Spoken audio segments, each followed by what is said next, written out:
These rappers have a budget, man. The weed and the drugs and all that stuff is in their budget. You know, most rappers have, some rappers, not most, some rappers have came out and talked about this. I even watched a documentary about the group H-Town, right? R&B group, and one of the R&B singers was talking about the budget. You know what I'm saying? How they could just make a phone call and somebody would pull up with weed. But they didn't realize that it's kind of like a tab. You know, in the old school movies, they said, put it on my tab, put it on my tab. That's how it was when you're signed to these record deals. See, a lot of black people, they go to these record deals broke. Shout out to the people in the comment section in the video, Rich Homie Quan corrected me. That's why I love YouTube. You know what I'm saying? You'll have people that'll really correct you if you make a mistake, if you're wrong. And they told me Rich Homie Quan is independent. A lot of black dudes, melanated dudes, do not come into the game with money already. They come into the game with their hands out. Where's the pen? Where's the pen? They ready to sign, itching to sign. You sign that contract, or whatever you're giving, that $1 million, that needs to be made back. That needs to be recouped. But they don't realize this. The R&B singer, the member of the group of H-Town, he said it. He said, man, we was going out having these fancy dinners, calling the weed man, all this and that stuff. We didn't realize we were being charged for this stuff. If you sign for $1 million, you know what I'm saying, you going out and about, you having a good old time. You having all these dinners, you buying all these expensive designer clothes. You got the weed man pulling up, dropping you off ounces here and there, dropping you off pills or whatever you're into. A year, 2 years go by. Sometimes even shorter than that, depending on how fast you're living. A lot of these artists, these rappers, man, they spending money fast. Maybe 6 months go by. And then the label owner say, yeah, we got to sit down and talk. Yeah, you remember this $1 million I gave you, you signed for? That was an investment. I invested into you. You haven't made that back. You haven't made any of that back. Where's my money? How you gonna make this money back? You need to start selling some merch. You need to start doing more tours. You need to start doing more club performances, more city-to-city performances. I need this money back and then some. I invested in you. Now you're looking all crazy. You like, what, huh? And then if you're not willing to make that money back and then some, or you just pretty much give them the middle finger, say fuck you, then sometimes a lot of these artists end up getting RIP'd. Or like Gucci Man, they end up getting thrown in jail, getting tricked up out of their position. Because you were broke. You walked into the game with your hand out. You couldn't even afford your own weed. A lot of these young drill rappers out of New York, mainly New York, the South too, but a lot of these drill rappers you see, man, they can't afford the Mary Jane. They can't.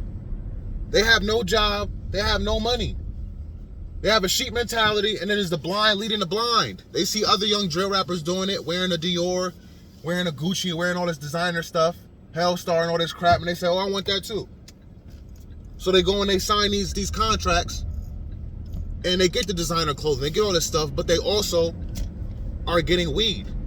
They also are calling up the weed man, and he's bringing it to the studio. He's bringing it to wherever they're at. These rappers are not smoking for free. It's all coming out of the budget, and they don't realize they got to pay this back and then some. Whatever they sign that contract for, that deal, that record label wants that money back and then some. If you can't recoup that money back, you end up getting tricked up out of your position. You end up getting life taken away from you, time taken away from you. Mary Jane is not for the broke, man. I remember being young. I was broke. I remember times I was scrambling and scraping. I was getting 3 for $20. When I say 3 for $20, dime bags. It's been a good 5 years, maybe a little more. I've been buying weed by the ounce. I could get a good ounce of weed and some gas. $1.20 an ounce. You know, when I was young in the early 2000s, man, an ounce would run you like $400. Sometimes more, depending on who you got it from. And then when I was in the projects, Church Street South, I was getting 5 for $20 in the nickel bags. I was buying the nickel bags. I couldn't afford the Mary Jane. I couldn't afford her. But I was finding a way to get her anyway. And at the end of the day, I was miserable because I was like, all right, how am I going to eat now? I need some more. All my socks got holes in them. How am I going to get some socks? I'm thirsty. I can't even afford a bottle of water because my last dollar went to a Dutch master. Mary Jane is not for the unemployed, man. These rappers are broke. These rappers come into the game with no money to even smoke weed on a daily basis. They're weed heads, but they can't even afford their own habit. And listen, for those who say, oh, weed is bad, stop smoking weed, because I've gotten those comments. Listen, God put weed here for me to enjoy, for others to enjoy. Weed, fruits, vegetables, animals, it's all here for us. All right? So I don't want to hear that crap. And it's in the Bible. Not specifically weed, but whatever was grown here from the earth, God put here for us. All right? So get out of here with that. But yeah, man. Mary Jane also doesn't like who I was when I was younger. You have plenty of dudes out here like that are standing out on the corner, outside on the corner, they outside of a package store, that still live at home with their mom or live in their mom's basement. And they want to run up in these Zaza stores and rob the Zaza man for the Zaza weed. Not only to realize it's laced with fentanyl. So that's another thing these broke, unemployed dudes that smoke weed gotta realize, man. I see all these Zaza stores opening up left and right, but I just seen a second video in the state I live in about a store that got closed down. Didn't even have the weed license, and they were selling fentanyl. Their weed was mixed with fentanyl. This is nothing to play with. This is serious, man. This is not a joke. Because you're gonna have a lot of young black dudes, man, in their 20s that are gonna be walking into these Zaza stores buying weed. Yo, it doesn't make any sense to me. These stores gotta be government funded. The ones that actually have their license. Because I never in a million years imagined you could walk into a store and buy weed. It was not like that when I was coming up, and I never thought it would ever be like this. Even the dispensaries. For sure the dispensaries are government backed, for sure, but I never even thought we would see all these dispensaries nowadays. But it's not safe. You don't know where this weed is coming from and what they put in this weed. Excuse me. That's the most dangerous thing about being an unemployed, broke Mary Jane lover. You do not know the source of the weed. You do not know what they're putting in the weed. I've been dealing with my one guy for like 4 years now. 4, maybe 5 years, right? I know where the weed comes from. I know where it's grown. I trust him.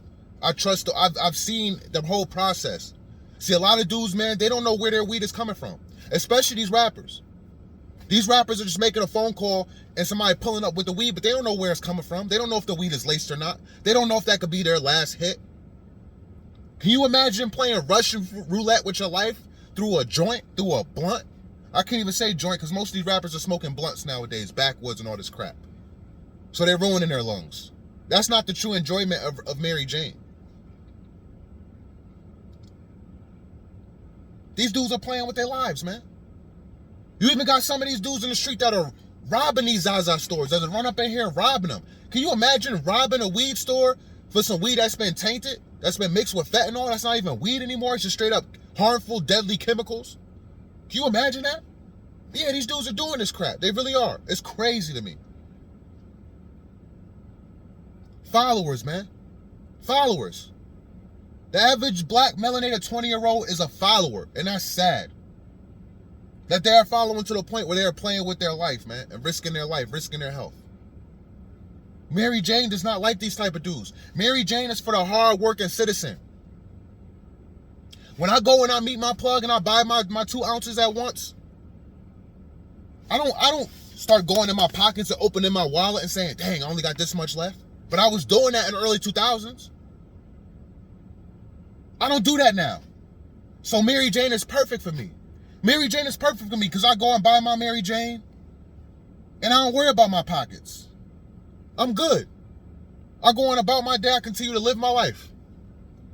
I know where my next meal is coming from. If I want to go and stop at Whole Foods and buy me a glass bottle of water, I could do that. If I want to go fill up my tank, I could go fill up my tank with no problem, no issues. I don't got to say, all right, now I just bought this ounce, man, I got to wait all the way to the next paycheck before I could go buy this hat I like, go buy this pair of shoes I like, go buy these jeans, whatever it is. But you have a lot of dudes in 2024 that are doing that. They can afford Mary Jane. Mary Jane is not for you. You have a lot of dudes that their wife, their girlfriend, baby mother just pissed them off. Now they got to roll up. You have a lot of dudes that are about to go do a 187, a drive-by. What is the other term? Spin a block. They finna go spin a block and they got to roll up the Zaza pack. They gotta pull a whole eighth into one backwood before they go and do their dirt. Mary Jane is not for you. If you gotta smoke Mary Jane out of anger because you pissed off, if you gotta smoke Mary Jane to calm you down, Mary Jane is for you. Mary Jane does not like you. Mary Jane likes people who like Mary Jane. And Mary Jane is not for women either. I'm gonna say that again. Mary Jane is not for women. I can't stand a woman that wants to roll up a blunt or stuff a cone or roll a joint and smoke. Get out of here. That is so trashy. That is so trashy. That's some lesbian on lesbian stuff. Mary Jane is for the man. Plain and simple. Mary Jane is for the man that just worked hard, the hard-working average citizen that pays his taxes, that just got out of work. He got out of work, he's home, he took a shower, he ate his food, and now he's about to put on his favorite show or put on a movie, kick back, and he gonna stuff a cone, roll a joint, and smoke his Mary Jane. That's who Mary Jane is for. Mary Jane is for the dude who came outside and said, man, it's a beautiful day out. He got on his fresh outfit, got on a fresh pair of J's or a nice suit, whatever it is, however he likes to, get dapper, get sharp and clean. He said, it's beautiful out, man. I'm going to sit on my porch. I'm going to sit on my patio furniture, and I'm going to smoke me a joint, man. That's who Mary Jane is for. Mary Jane is for the man who woke up and said, man, it's a beautiful day. Thank you, God, for waking me up to see a new day. Now I'm going to smoke my joint. That's who Mary Jane is for. Mary Jane is not for these broke, unemployed shooters. Mary Jane is not for the broke bum dude who lives in his mom's basement or his grandparents' basement playing video games all day. Mary Jane is not for the white boy that's sitting in his room with the headset on, streaming, talking about, fuck you, mom, when she knocking on his door, get out my room, mom, get out my room, dad.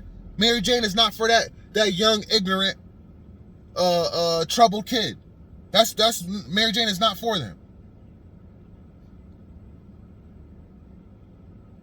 Mary Jane is not for the broke rapper who walks into the studio, walks to meet these label owners and has their hand out, who can't afford to smoke Mary Jane every day on their own, who wants to sign for $1 million, however much it is, so they can afford to smoke Mary Jane on a day-to-day basis. That is not what Mary Jane is for. Mary Jane does not like the bum dudes who got to borrow money to get right, to buy her.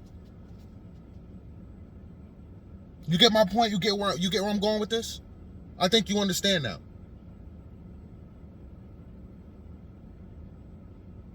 These dudes will see in the long run, in the end, Mary Jane does not like you.